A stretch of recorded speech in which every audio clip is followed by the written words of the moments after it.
दोस्तों नमस्कार और मैं स्वागत करता हूं आप सभी का अपने चैनल स्प्रिंग अप में। दोस्तों आज की वीडियो हम देखने वाले हैं शब्द रूप, और वो आपका शब्द रूप है राम के बारे में। राम का शब्द रूप कैसे बनता है, उसको इजी वे में हम कैसे याद कर सकते हैं, और राम के तरह ही जो भी शब्द रूप बनते हैं उनको हम कैसे आसानी से याद कर सकते हैं। इस वीडियो में बने रहेगा। अगर राम का शब्द रूप आपने जो सबसे पहले अकारांत पुल्लिंग यहाँ पर जो मेंशन कर रखा है वो होता क्या, तो उसके बारे में भी देख लेते हैं। यहाँ पर दे रखा है राम दे दिया और अकारांत पुल्लिंग दे दिया। तो इसमें सबसे पहले आपको ये ध्यान रखना होगा राम किस टाइप का यानी कि पुल्लिंग है या स्त्रीलिंग है।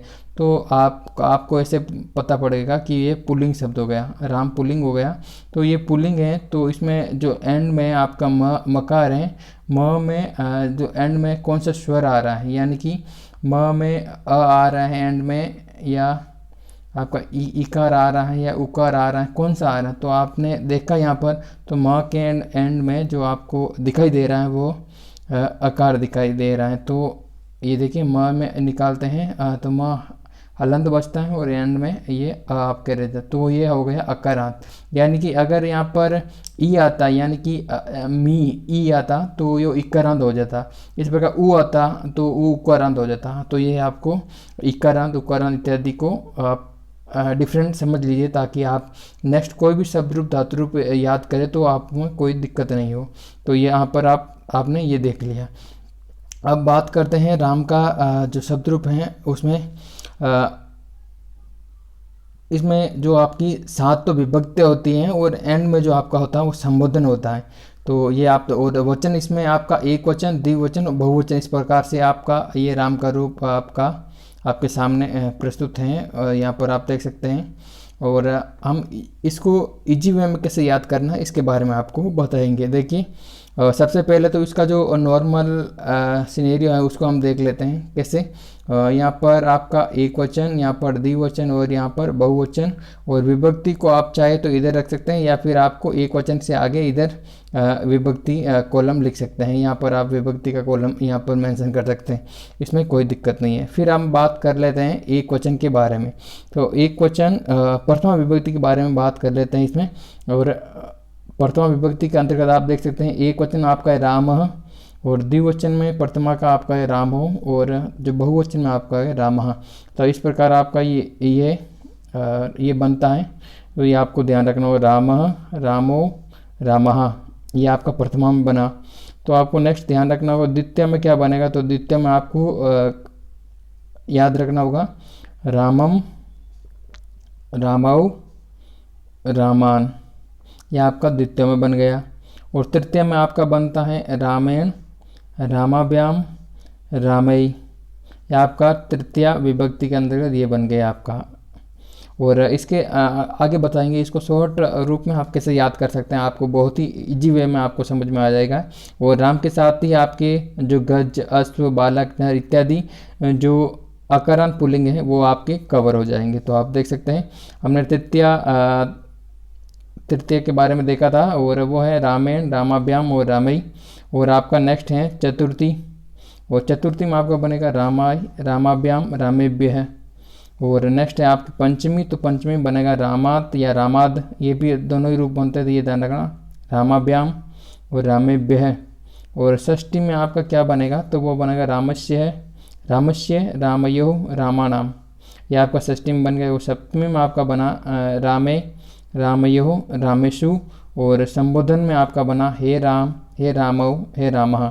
अब सबसे पहले यही दिक्कत होती है कैंडिडेट को, नॉन संस्कृत बैकग्राउंड के जो स्टूडेंट हैं उनको, ये राम रामो रामा ये क्या चीज़ें हैं। और जनरल वे में आपको स्टार्टिंग में आप देखेंगे कि बहुत ही हैक्टिक लगेगा, यानी कि आपको इसे याद रहने में बहुत ही मुश्किल होगी। तो सबसे पहले आपको जो आपके सिलेबस में जो शब्द रूप धातु रूप आपके मेंशन है, डेली का आप उनको एक एक लिख लीजिए, डेली का लिख लीजिए, और उनको एक दिन में एक बार सुबह और एक बार शाम को डेली आपको रीड करना। और इसी तरह अगला दिन भी अगर आप वो पिछला पढ़ना है, यानी कि पहले अब अगर आज राम का लिखा और कल आप हरि लिख रही, तो हरि वो तो लिखना ही है, उसके साथ में आप कल का राम वाला रीड करना है। इस प्रकार आप कंटिन्यू इनको रीड करते रहना है, और वो भी एग्ज़ाम तक कंटिन्यू। तो आप याद रखेंगे स्प्रिंग अप यूट्यूब चैनल के माध्यम से आप जो पढ़ोगे वो आपको एग्ज़ाम में फ़ायदा करेगा और आप याद रखेंगे। तो इसलिए हमारी बातों को आप थोड़ा नज़रअंदाज ना करें और उनको मान लीजिए। और नेक्स्ट देखते हैं थोड़ा सा इसका शॉर्ट फॉर्म में। ये देख लीजिए, इसको याद करने का जो शॉर्टकट थोड़ा हमने बनाया है, तो आप कैसे कर सकते हैं। यहाँ पर आप देख सकते हैं राम का।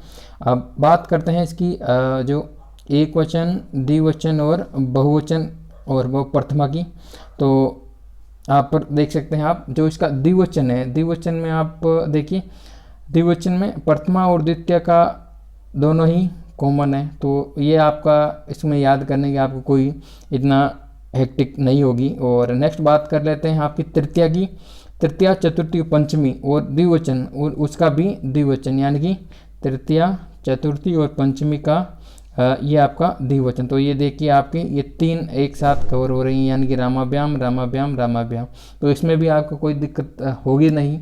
और सबसे बड़ी फॉर्म इसी में बनती। देखिए आप रामाभ्याम सबसे लार्जेस्ट फॉर्म में ये बनता है, तो आपको सबसे ज़्यादा वर्ण इसमें आते हैं, तो आप आसानी से याद कर लेंगे। और वो हो गया तृतीय, चतुर्थी, पंचमी आपकी हो गई द्विवचन की। और नेक्स्ट बात कर लेते हैं आपकी षष्ठी और सप्तमी द्विवचन की, यानी कि आप देख लीजिए रामयो, रामयो, इसमें दोनों में भी कॉमन है, तो इसमें भी आपको कोई दिक्कत नहीं होगी। षष्ठी और सप्तमी ये आपका कवर हो गया। और नेक्स्ट बात कर लेते हैं संबोधन में। संबोधन में आप देख लीजिए जो आपका प्रथमा विभक्ति का आप देख लीजिए एक बार, प्रथमा विभक्ति का प्रथमा विभक्ति देखिए रामः, रामो, रामः। और यहाँ पर आपको हे राम ओनली, आपको ये थोड़ा ध्यान रखना होगा संबोधन में, जो एक वचन में है, संबोधन के एक वचन में, तो आप में ओनली यहाँ पर विसर्ग है और यहाँ पर आपका विसर्ग नहीं है, तो ये आपको ध्यान, हे राम। बाकी देखो इसमें रामो, इसमें भी रामो, ओनली हे लगाना है आपको आगे।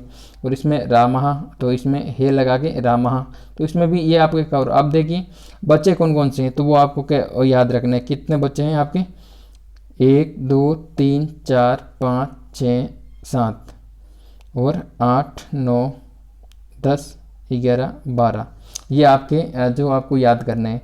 तो इससे आप कैसे इसको स्क्रीनशॉट लेके आप याद रख सकते हैं। यानी कि आपका द्वितीय तो पूरी कंप्लीट हो गई, इसमें तो आपको कुछ इतना टेंशन लेने की ज़रूरत नहीं है, आपकी द्वितीय विभूति तो पूरी हो गई। और इसमें आपको यहाँ से आप उठा के ऐसे रख सकते हैं रामः, रामान, रामई। यहाँ पर आपकी ये 3 विभक्तियाँ कवर हो गई और बहुवचन की, और तो ये आपको ये तृतीया की आपकी कवर हो गई। और आपको याद रखना होगा यहाँ से एक वचन का एक वचन जो प्रथमा द्वितीय तृतीया एक वचन का, आपको ये इनको काफ़ी सारे हैं, तो ये आपको याद रखना होगा। रामः जो आपका प्रथमा में एक वचन बनेगा रामः, और द्वितीय में बनेगा रामम, और तृतीया में बनेगा रामायण, और चतुर्थी में बनेगा आपका रामाई, और पंचमी एक वचन बनेगा रामात या रामात, और आपका षष्ठी में बनेगा रामस्य, और आपका सप्तमी में बनेगा रामय। इस प्रकार आप इनको याद रख सकते हैं। रामय आप सप्तमी एक वचन को आप रामय है, और यहाँ पर आप देख सकते हैं, यहाँ ऐसे कंपैरिजन करके याद करोगे तो आसानी हो जाएगी आपको। और तृतीया बहुवचन का देखिए रामई है, इसमें आपको ये ऐसा एग्जामिनर आपको दे सकता है कंफ्यूज करने के लिए। इसमें रामय ए ह्रस्व है, और इसमें रामई, इसमें देखिए माँ के ऊपर दीर्घ है, तो यहाँ पर यह ध्यान रखना होगा। और चतुर्थी का आप रामाई इस प्रकार याद रख सकते हैं। और आपका जो हो गया है आपका बहुवचन, षष्ठी बहुवचन का हो गया तो रामानाम, ये इस प्रकार आप याद रखना। और लास्ट में जो सप्तमी बहुवचन में आता है वहाँ सु आता है, देखिए रामेशु, इस प्रकार आप ये ध्यान रख सकते हैं। और षष्ठी बहुवचन में भी कोई भी विभूति अधिकतर देख लीजिए रामानाम इस प्रकार, सब में नाम इस प्रकार आएगा, तो वहाँ से आप इसको याद रख सकते हैं। तो दोस्तों हमारा प्रयास रहा कि आपको इजी वे में ये शब्द रूप और किस प्रकार याद कर सकते हैं। हमारे से जो बना हम कोशिश कर रहे हैं आपको ईजीएस्ट वे में समझाने की, और बाकी आप अपने हिसाब से देख सकते हैं। बाकी ये वीडियो अच्छा लगा तो लाइक ज़रूर कीजिए, अपने दोस्तों के साथ शेयर कीजिए। अगर फर्स्ट टाइम हम चैनल पर आए तो सब्सक्राइब जरूर कीजिए। इस संबंध में कोई भी सवाल या सुझाव है तो बेशक आप कमेंट सेक्शन जरूर लिखिए, यथासमय हम आपके प्रश्न का उत्तर देने की कोशिश करेंगे।